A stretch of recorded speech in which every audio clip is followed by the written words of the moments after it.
So continuing with our questions about surface area and volume of spheres, the surface area of a soccer ball is approximately 250 square inches.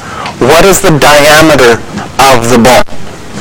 So we have, in this question, we have surface area, and it's a sphere. So one of the things that's going to be useful is our surface area formula. And again, it makes sense to write that out. Now, we want to find the diameter. Remember, diameter would go from the center all the way across. Half of it would be the radius. The diameter would be all the way across.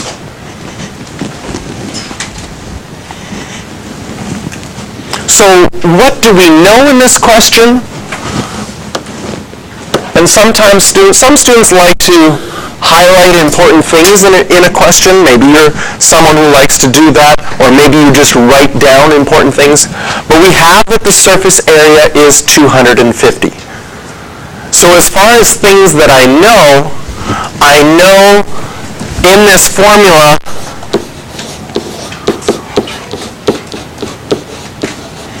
I could put 250 in for surface area.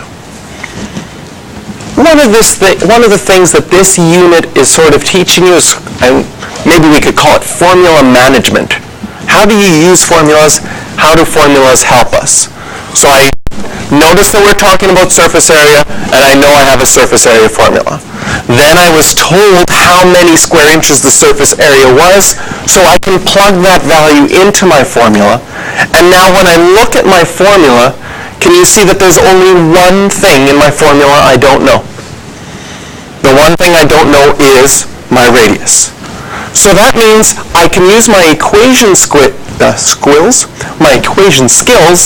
to rearrange this to hopefully get r by itself. So right now, I have r squared and I have 4 times pi times r squared. Can you see that I could get rid of the 4 and get rid of the pi if I divide both sides by 4 and pi? That would simplify this to be 1, simplify that to be 1, and on the right side, I will just get r squared.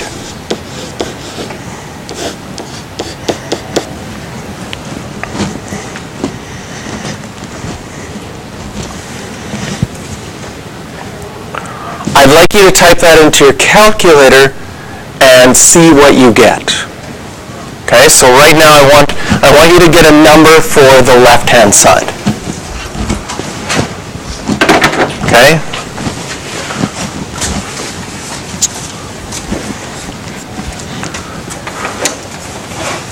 And then once you have your number, check with the people beside you, and if they have the same number, you can ignore them. But if someone has a different number than you, then start an argument. Right? Start an argument why you think yours is right, or what you think maybe the other person did wrong. Because obviously there's only one answer.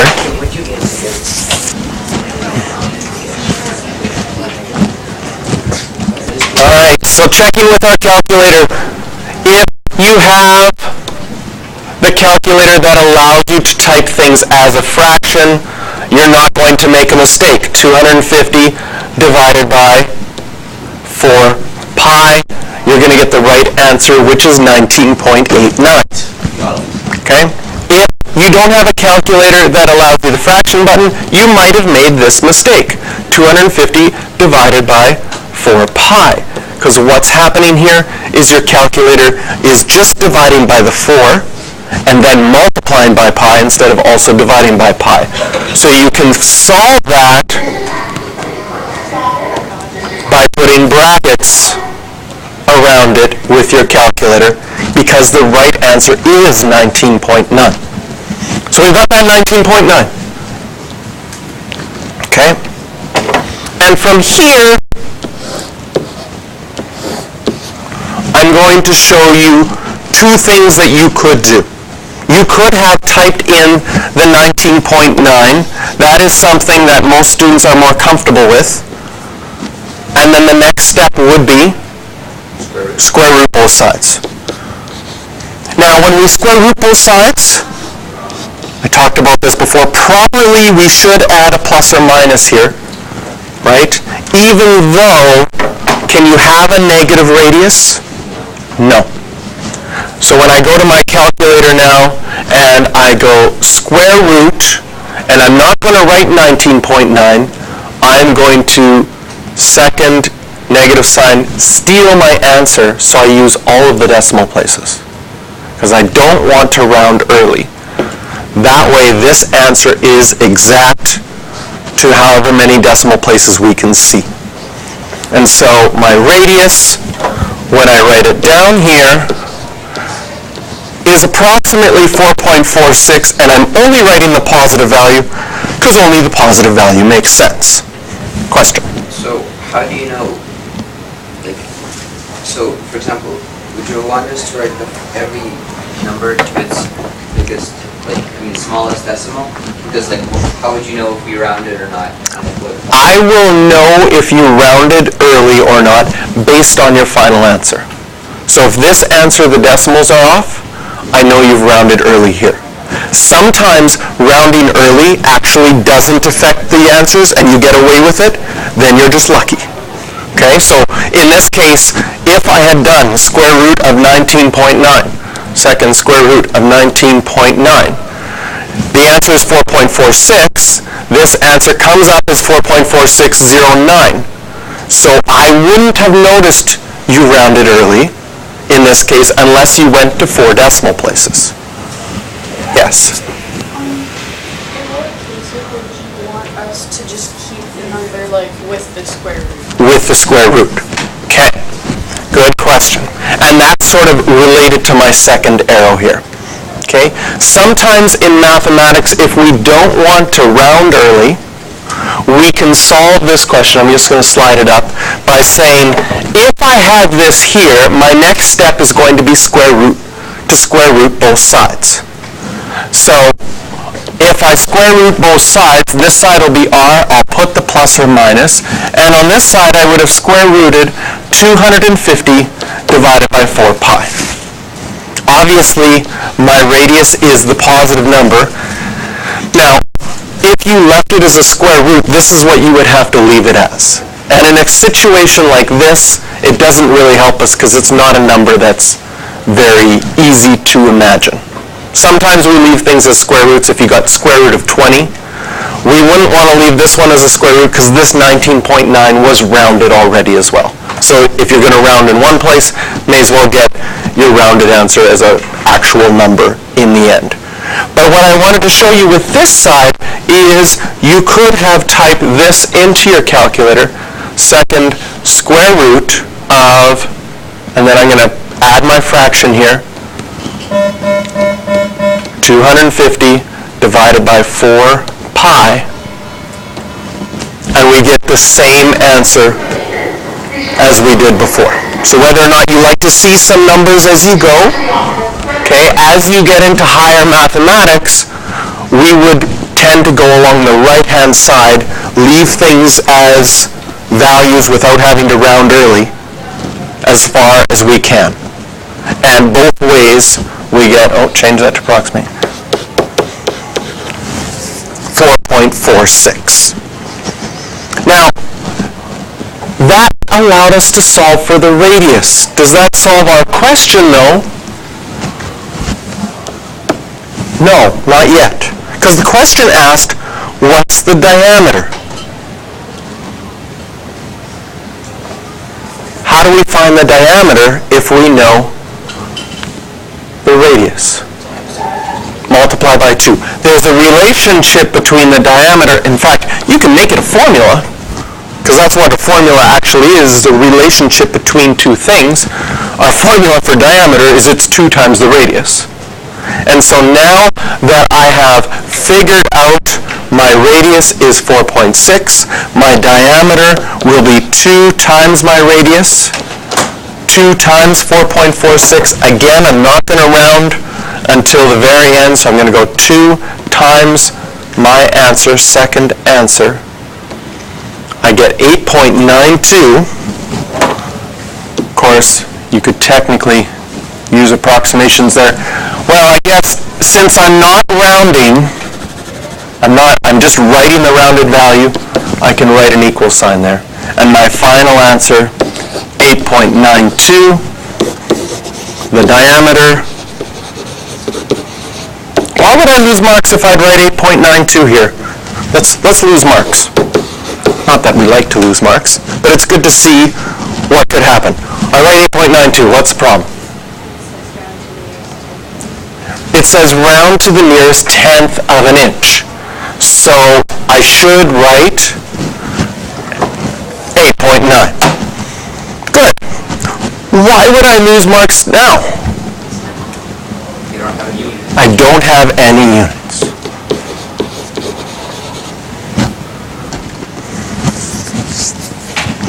Okay? How could I be, well, now, if you did it, you would say I was mean. How could I be mean in this question?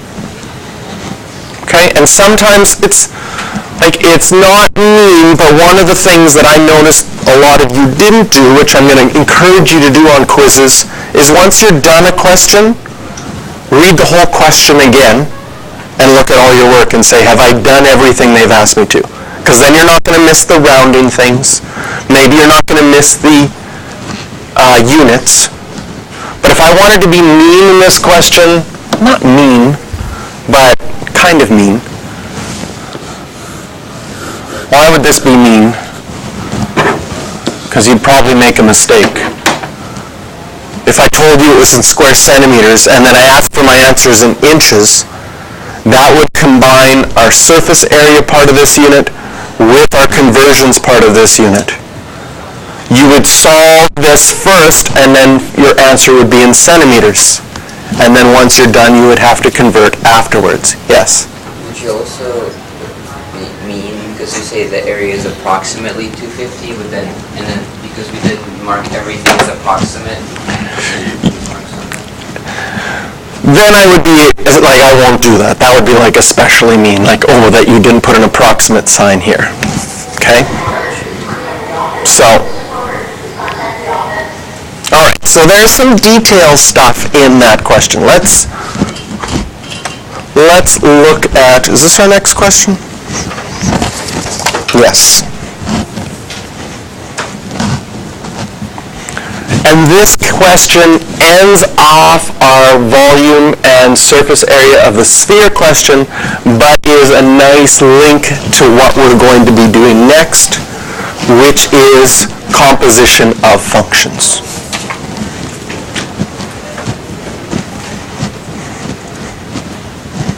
So we've got a storage tank, which is a cylinder in the middle with two hemispheres on the end to make it look like a Tylenol pill. Yes. Okay, you would not want to swallow this because it's 8 feet long. And we want to find the volume. So we start by labeling things. I go to my picture here. I know it has a length of 8 feet.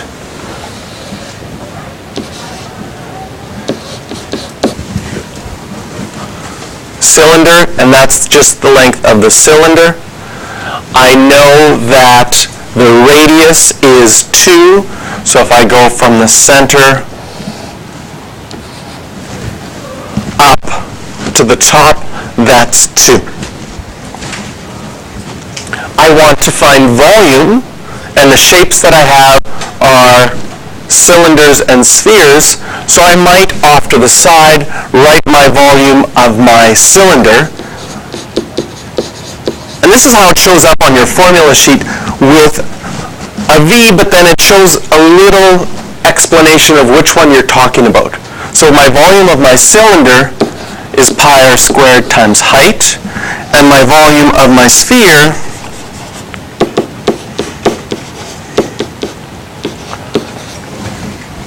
is 4/3 pi r cubed.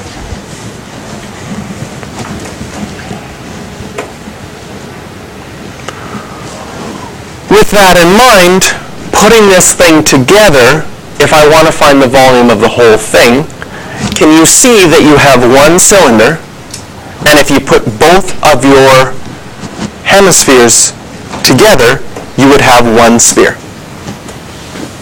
So the volume of the whole shape will be the volume of a cylinder plus the volume of the sphere.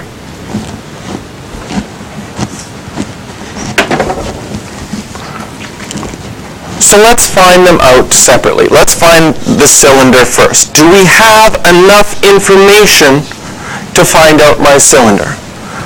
Do I have the radius of my cylinder? Yes, it's going to be 2. Do I have the height of my cylinder? Okay. What's the height? 8. Does anybody feel funny with the height because it's laying flat? Or are you okay with that? Right? Have you ever gone to someone, how tall are you, and they lie down on the ground? Right? That would be a little weird. But I guess you could still measure them on the ground. But sometimes our shapes get turned. And in this case, our shape did get turned. And even though the 8 is lying flat, we can still imagine that as the height of our shape. So we can plug this all into our calculator at once. Sometimes when I'm plugging things into my calculator, I do what mental math I can. Can you see that this is the same as 32 times pi? The mental math that I did the 2 squared in my head, and I multiplied by 8 in my head and got 32. And so 32 times pi is 100.53.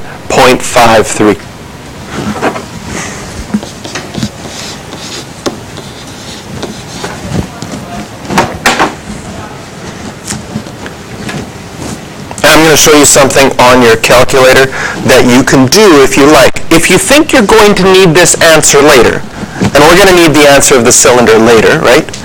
Your calculator can memorize things. It can memorize like 26 different things because, you see, in mine they're green. I'm not sure what color they are on your calculator. They might be green as well, or yellow, but I've got letters above. So above your on button is this that says sto. That stands for store. You can store answers at different things. So I'm going to take this answer. I hit the store button. It says, where would you like to store your answer? And since it's the cylinder, I'm going to choose the letter C. So the letter C is in green, so I push my alpha button, and then C. And now the letter C is stored as 100.53. Okay? When you get your calculator, it automatically has everything stored as 0.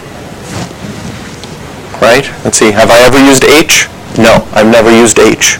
It's stored as 0. My C is now used. I've used the letter A, I think. Let's see what... No, I haven't used the letter A. So what you can do in your calculator is you can think about the letters of your name and store them all as 1s and make one of them a 10. And then you can actually write your name and it will multiply 1 times 1 times 1 times 10. And you type in your name and show your friend, oh, I'm a 10. I wonder what you are. And then you type in their name, and since all the other ones are stored as 0, I mean, that's not very nice, but could be a little joke that you could play on them. So I just stored my answer as C. I'm now going to figure out, do I have enough information to figure out the volume of my sphere? Do I know the radius? Yes. So I can go 4/3 pi, radius is 2. And so, mental math, can you put the fraction and the 2 cubed together? What fraction would you get?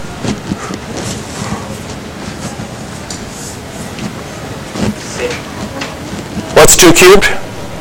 8. What's 8 times 4/3? 32 over 3. Right? How do we multiply fractions? We make the 8 over 1. Multiply the tops. 4 times 8 is 32. 3 times 1 would still be 3 on the bottom. So what I'm going to do on my calculator here is I'm going to go 32 over 3, because I did that mental math, times by pi. 33.5. That's the volume of my sphere. If I wanted to, I could store that. Maybe I'll use S. Alpha S. So now I've stored my volume of my sphere as the letter S. What's the volume of the whole thing going to be? The volume of the whole thing is going to be this number, 100.53, plus this number, 33.5. But I've rounded those ones, and we don't want to round until the very end. So how could we do that on our calculator? Well, I know that my volume of my cylinder I saved as C, plus the volume of my sphere I saved as S. So C plus S estimated. Okay, that's a good thing to do in math. Can you see that it should be around 133, 134? So we go to our calculator, and when we go C plus S, does that match what your estimate feels it should be? Yes, 134.04. What do we want to round to? Does it say? Find the volume. It doesn't say. So you can choose how much you want to round it to. So I'm just going to round to the nearest foot cubed, 134 feet cubed. Okay? Other thing I check in here, everything was in feet. So my answer, volume should be in feet, but it's volume, so it would be feet cubed.